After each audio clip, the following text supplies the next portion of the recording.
A crowd just killed 100 people. Nobody ran. Nobody got trampled. They died standing up, packed so tightly they couldn't have fallen if they tried, fully awake, eyes open, unable to pull in a single breath. We've all been taught a lie about how crowds kill, the screaming stampede, the mad rush for the doors, bodies going down under 1,000 feet. Almost none of that is true. The most dangerous crowd on earth is barely moving. It's quiet. And the second it crosses one specific number, you stop being a person at all. You become a fluid. And fluids obey physics, not fear. Not choice, not you. Here's the number. Stand in an open room and you own about 2/3 of a square meter, room to turn, to step, to change your mind. Crowd scientists like Keith Still and John Fruin spent decades measuring what happens as that space shrinks. At 3 or 4 people per square meter, you're packed but fine. You go where you want. At 5, it gets hard. At 6 to 7, picture roughly 1,700 people crammed onto a single tennis court. Something flips. You're now touching strangers on every side with force, and you can no longer move on your own. Not it's difficult. Cannot. Your feet can leave the ground and you'll stay bolt upright, held in place by the bodies around you. Fruin proved something else back in the 1950s that the news still gets wrong 70 years later. People in these disasters almost never die from trampling. The trampling is a story we tell because it's easier to picture. Density, not size, is what kills. A small crowd at 7 per square meter is lethal. A massive one at 3 is just a concert. You already know this feeling, you just never named it. Think of the last time you were funneled out of a stadium, or pressed into a rush hour train, or pushed toward a stage. There was a moment the crowd quietly took your steps away from you. You lifted a foot and the floor decided where it came back down. You weren't scared. You didn't panic, you just went where the mass went. Maybe it lasted 3 seconds and you laughed about it after. Maybe you don't even remember it happening. But for those few steps, a stranger 40 feet away had more control over your body than you did. That's it, that's the edge of the threshold. Now hold that memory and turn one dial. A few more bodies per square meter. The word everyone reaches for is stampede. Wrong word. A stampede is people running. What actually kills is the exact opposite. A crowd so dense it can't run, can't move, can't even breathe. The headlines call it panic. The autopsies tell a different story. Let's get inside it. The physical reality, second by second. You're upright, shoulder to shoulder, chest to back, no gaps anywhere. The pressure isn't coming from one direction. It's coming from all of them, squeezing inward like a slow vice. To breathe, your ribcage has to expand, a couple of centimeters. That's all a breath physically is. Now it can't. The crowd is pressing on your chest harder than your own muscles can push back, and your lungs have nowhere to go. You're wide awake. You understand exactly what's happening. You want to scream, and there's no air left to do it with. This is compressive asphyxia. After Hillsborough in 1989, pathologists studied how the victims died. Eventually, the toll reached 97, and nearly all of them died the same way. Not crushed underfoot, not trampled. Suffocated, upright in open air, surrounded by people who couldn't help because they couldn't move either. It wasn't a fluke of one stadium. In 2010, at a music festival in Germany, 21 people died inside a packed tunnel, and investigators found no trampling at all. Just density and chests that couldn't expand to draw a breath. And then the crowd does something that shouldn't be possible. A wave rolls through it, a shockwave of pressure, traveling from somewhere you can't even see, and it lifts you and carries you 3 meters sideways while your feet never touch the ground. You didn't walk, you were transmitted. Like a ripple moving through water. How much force are we talking? After several of these disasters, investigators found steel crowd barriers, engineered to hold back a mob bent like soft wire.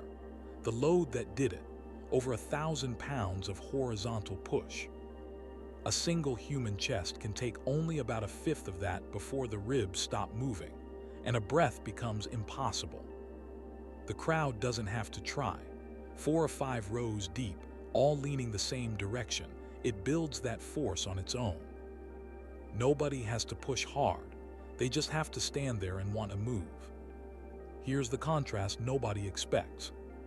At the deadly center of the crowd, it's eerily calm. People are too compressed to thrash. The worst thing imaginable is happening in near silence. Meanwhile, 50 meters back, the rest of the crowd has no idea. They can't see the front. They feel a show running late, a gate that won't open, and they do the most human thing there is. They lean in. They push toward the thing they came for.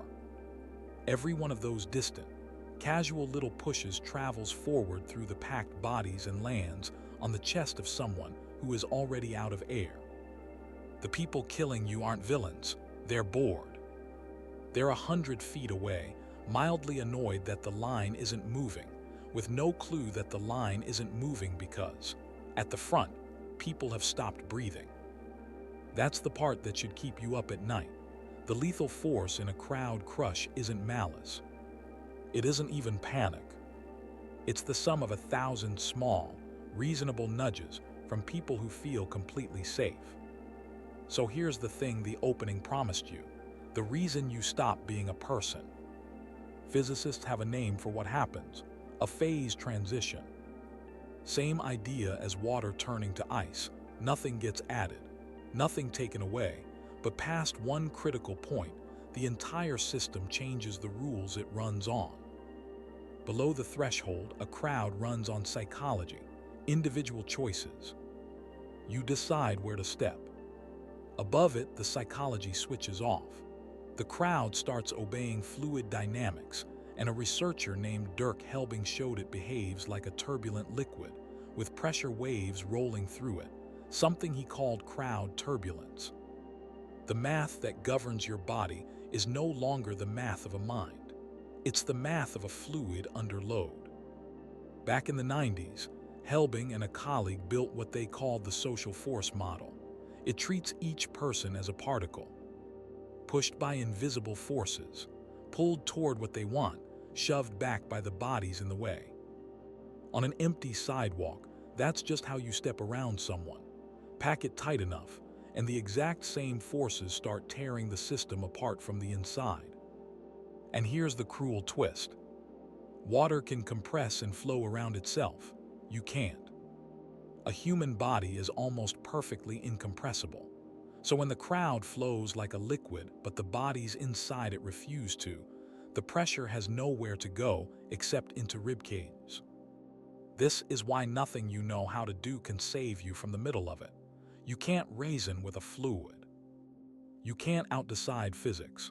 The instant the density crossed that line, the part of you that makes choices stopped being in charge. You were still in there. You just weren't driving anymore. Which means the only move you ever really had happens before any of this. You can't escape a crush from inside it, but you can read the water before it turns. The survivors, the ones crowd scientists sit down with afterward, almost all describe the same early signals. The moment contact becomes involuntary, when you're touching strangers without choosing to.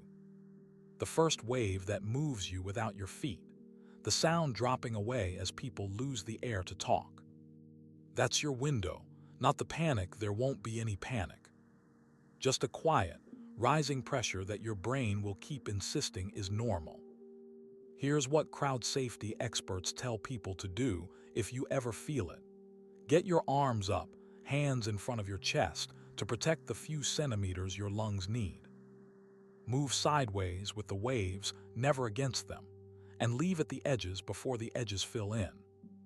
And if you drop something, your phone, your keys, anything, leave it on the ground.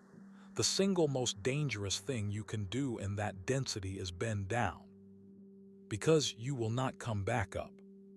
One question before you go. Picture the most crowded place you pass through regularly: the train, the platform, the gate. At what density does it quietly stop being you who decides? Tell me in the comments. And if you'd rather understand the moment your mind hands over the controls before you're the one standing in it, subscribe. That's the entire point of this channel.